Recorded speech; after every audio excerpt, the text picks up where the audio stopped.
जो हालात हैं वो क्या इशारा करते हैं। सबसे पहले मेजर जनरल ब्रजेश कुमार, प्रधानमंत्री मोदी ने आज ऑपरेशन सिंदूर के बाद पहली बार बीकानेर में, या यूं कहो कि पाकिस्तान के बॉर्डर पर लोगों को संबोधित किया और ये साफ कहा कि सिंदूर जब बारूद बन जाता है तो दुनिया अंजाम देखती है। इशारा क्या कर रहे हैं प्रधानमंत्री, जो रीड बिटवीन द लाइंस हमें समझने की जरूरत है। मेजर जनरल ब्रजेश कुमार जी, प्रधानमंत्री का जो आज स्पीच था वो उसमें मैसेजिंग भी काफ़ी थी। नल एयरफील्ड जो बीकानेर का है वो भी एक बॉर्डर एयरफील्ड क्यों है, तो वहाँ जाके संबोधन करना और पूरे राष्ट्र को संबोधन करना इंफ्रास्ट्रक्चर के बारे में और खासकर ऑपरेशन सिंदूर के बारे में, ये वही मैसेजिंग है। सिंदूर के बारे में जो उन्होंने कहा था देश के नाम संदेश में, जो 3-4 पॉइंट्स, मेजर पॉइंट बताए थे, उसी को वो और लोगों का सिंपल भाषा में पहुंचाने की कोशिश कर रहे हैं। और बहुत ही वो क्या कहते हैं, जैसे जैसे समय गुजरता जा रहा है, एनालिस्ट जो है, सिक्योरिटी एनालिस्ट है, इंटरनेशनल एनालिस्ट है, उसके ऊपर ध्यान दे रहे हैं और घूम फिर के वही बात आती है कि बहुत क्लैरिटी से, बहुत अच्छे तरीके से और प्रिसिशन से जो हम लोगों ने स्ट्राइक किया है। प्राइम मिनिस्टर का मतलब 3 चीज से था स्पेसिफिकली। पहला ये, हमारा जो जवाब होगा आपके टेरर के अगेंस्ट वो बराबरी का नहीं हो, हम आपको डेटर करेंगे, ऐसा ज्यादा विध्वंस पहुंचाएंगे कि आपको सोचना पड़े कि हम ये कार्रवाई करते रहें, आगे तक करते रहें। इसका ब्यौरा भी हमने दिया। वो 22 मिनट का जो पल है रात 9-10 के बीच में, जहां हम उनके 10 से 11 डीप एयरफील्ड पे चले गए और विध्वंसक हमला किया, उसी के संदर्भ में। दूसरी बात जो कि और भी महत्वपूर्ण है, उन्होंने कहा टेरर और उसकी ऑर्गेनाइजेशन नॉन स्टेट एक्टर्स नहीं है, वो सरकार के अंग हैं।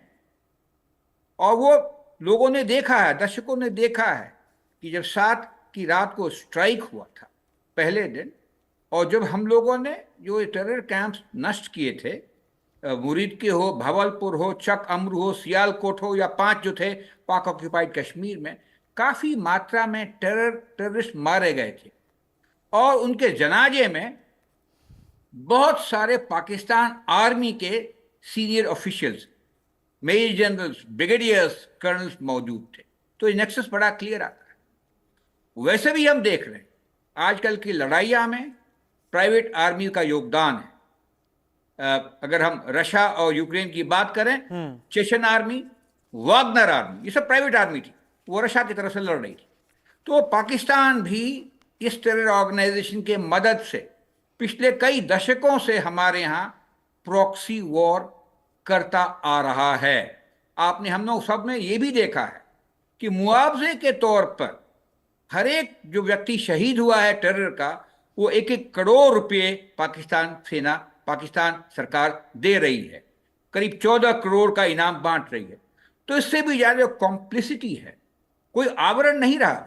पाकिस्तान स्टेट और टेरर ऑर्गेनाइजेशन एक ही है। और प्राइम मिनिस्टर का कहना था अगली बार आप करते हैं तो आपके लिए कॉस्ट बहुत बढ़ेगा। इसका उदाहरण भी देख लीजिए, हम पहले पैसे हुआ करते थे 1999, 2001 या 2 जब पार्लियामेंट अटैक हुआ था, बंबई अटैक हमारे पास हुआ था पाकिस्तान द्वारा, हम चुपचाप बैठे थे, फौज को इकट्ठा कर लिया था, डिप्लॉय कर लिया था, आगे हम डरते थे। लेकिन उसका मामला बदली हुआ है, चेंजेस हुए हैं 15 या 16 में, 19 में, और अभी इस दफा तो हमने अच्छा किया कि हमने पाकिस्तान के हिंटरलैंड, हार्टलैंड, पंजाब प्रोविंस के अंदर घुस के ये मारा है।